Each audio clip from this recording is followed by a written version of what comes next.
చట్టాలు పాటించలేకపోతున్నారు, ఆ పాలిస్తున్న పార్టీలకు ఎందుకు తొత్తులుగా మారుతున్నారు అనేది కూడా చర్చ జరుగుతోంది.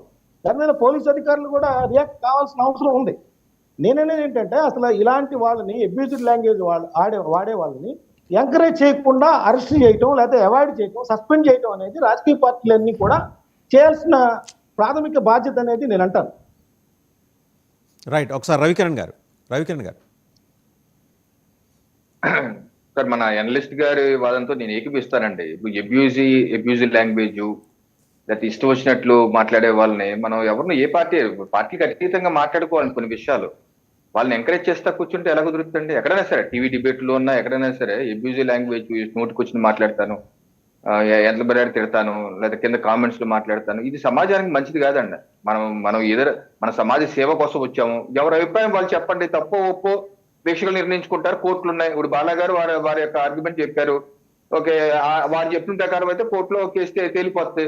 అయితే రేపు జ్యుడిషియల్ కస్టడీ కూడా ఇవ్వకూడదు పోసాని గారిని. ఏ రకంగా 10 ఏళ్ల క్రితం చెప్పిన దానికి ఇప్పుడు ఎలా పెడతారు అని చెప్పేసి కోర్టు జ్యుడిషియల్ కస్టడీ ఇవ్వదు.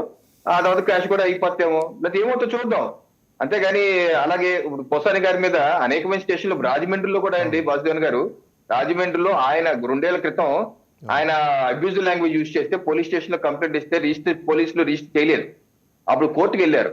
కోర్టు ఇటీవల తీర్పిచ్చి కేసు బుక్ చేయమన్నారు. ఇటీవల 2 నెలలు అవుతున్నారు కేసు బుక్ చేసి. అలాగే అనేక స్టేషన్లలో కోర్టు ఆదేశాల ద్వారా కూడా పోసాని గారి మీద కేసులు బుక్ అయి ఉన్నాయి. సో ఈ అనేకమైన కేసులు వాళ్ళు పుట్టప్ చేస్తారు. సరే, ఏ రకంగా కోర్టు నిర్ణయం తీసుకుందో చూద్దాం. అంతేగాని భావ ప్రకటన స్వేచ్ఛలో భాగంగా నేను ఇష్టం వచ్చిన పోసాని గారు, I like him as an, I love you Raja as an film person గా, ఆయన డైరెక్టర్ గా, రచయితగా, నటుడుగా నిజంగా I love you Raja. But వైసీపీలో నాయకుడు ఐ హేట్ యూ రాజా. అది ఎంతవరకు కరెక్ట్? అది ఆయన అంత గొప్ప వ్యక్తే, ఒక రచయిత అవ్వాలి అంటే ఎంత సృజనాత్మక శక్తి ఉండాలి. అందులో మహిళల యొక్క స్త్రీ జనోత్తరం గురించి మంచి ఇతరుల కథలు రాశారు. ఆయన మంచి అవార్డు కూడా పొందారు.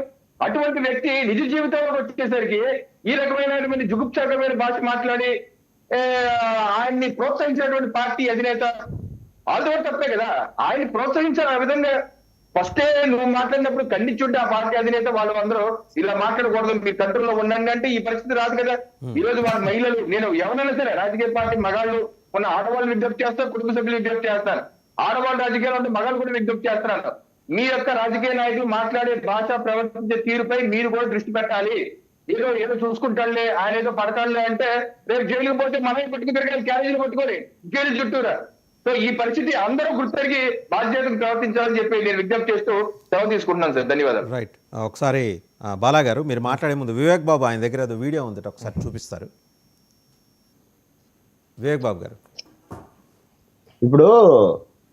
ఇప్పుడు ఒకరిని అనేటప్పుడు ఆ ఎదుటి వాళ్ళకు కూడా మనోభావాల గురించి చాలాసేపు, సబ్జెక్టు గురించి, మనోభావాలు అంటే కాగితం మీద తీసుకురావాలి, రాసి తీసుకురావాలి, ఫ్లెక్సీ వేయాలని చాలా రకాలైన కోణాలు, చాలా రకాలు చూశాను నేను.